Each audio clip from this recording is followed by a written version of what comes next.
This video is about various iterations I went through to create a window duct cover for the Ecoflow Wave 3 portable air conditioner. I viewed various videos online, and the first iteration I came up with was something that I thought I could jam between the window itself and the top of the window frame. So I created this kind of design, and I thought I could close the window on it and that would hold it in place, which it did, but unfortunately getting it in exactly the right place without gaps was pretty difficult. I would have to close and open the window a number of times, and there was always some kind of gap or other. It was really flaky. So, and then because of my window design on the bottom right hand side, there's also a large gap. So that was a disaster. So that was the first iteration. After that, I gave up on that. So then I viewed some more YouTube videos to see what other people had done, and people came up with a design where they jammed it into the window frame.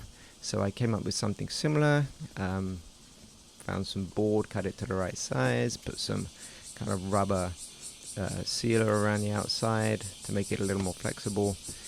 And this kind of worked.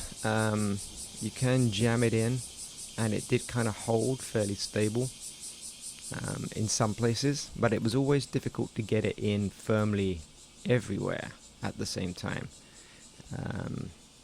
And the other problem I found is when I removed it afterwards, the rubber sealing around the outside where you had to kind of apply quite a bit of force to jam it in, kind of made it kind of peel off. So over time, that's not the greatest solution. As you can see, that's starting to peel off already. So then I noticed with the window frame itself, where the window frame touches the door frame, there's already a rubber sealant there.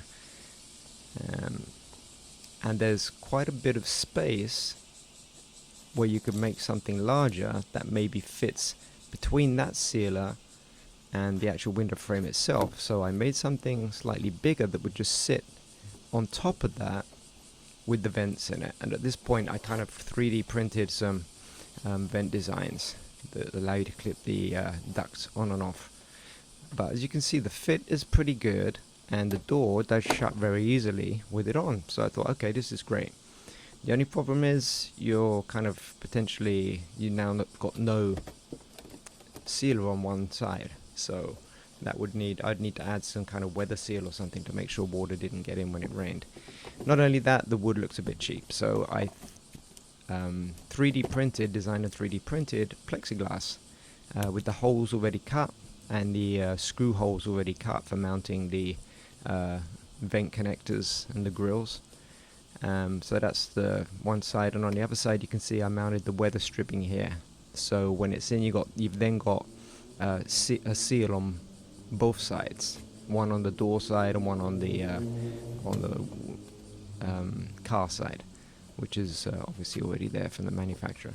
So closing this then gives you the seal on the car side, and then again the seal on the door side. Plexiglass, you can get it done in a nice kind of tinted color. Actually looks pretty good, I thought. So excuse the roughness of this video.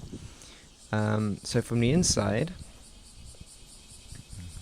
excuse me while I put the camera somewhere where it'd be easier to see. So from the inside, it gives you quite a nice, effect with the tinted glass, and you can actually open and close the window now, whereas before, certainly with the first design, you couldn't open and close the window with the thing in place. So now you can open and close the window with it in place, which is really nice. So you can just leave it there if you're not using it, assuming you're not driving around. And with the vent designs, you can actually just clip these on and off very, very easily. You just push it in and twist it, and it clips in very easily. And I think looks pretty decent. So that was the final design. I will put the 3D printed files. There's two sides to the vent. The inside, which is where you actually clip on the hose, obviously, and then the outside, where it has some grills which kind of point downwards to minimize the amount of rain getting in. Take a look here, you'll see they're screwed in on both sides, and then in the middle I added some netting, some mosquito netting. So between the front and the back types of the grills I put the mosquito netting in, and then I just secured them with small bolts. And yeah, as you can see, that's the final thing. So hopefully this might work for other people. Like I say, I got the plexiglass printed from some Chinese company, but there's lots of other companies all over the world that will do that for you.